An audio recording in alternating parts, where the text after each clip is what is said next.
How did Ambassador Sondland get there? You know, this is not a man who had any qualifications except one. He wrote a check for $1 million. And that tells us about what's happening in Washington.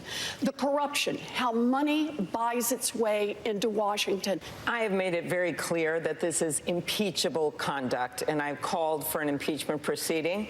I just believe our job as jurors is to look at each count and make a decision. But let me make very clear that what this impeachment proceeding about. We have a criminal living in the White House. And there is no question that in 2020, the biggest issue before us until we get to that tender moment is justice is on the ballot. And what we saw today is Ambassador Sondland, by his own words, told us that everyone was in the loop.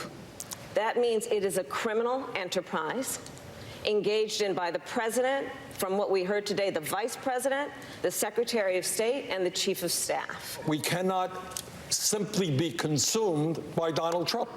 Because if we are, you know what? We're going to lose the election. Right now, you got 87 million people who have no health insurance or are underinsured.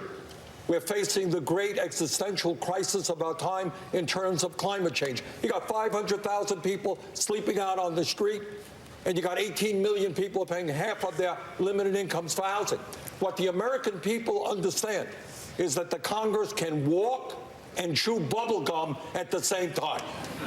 In other words, we can deal with Trump's corruption, but we also have to stand up for the working families of this country.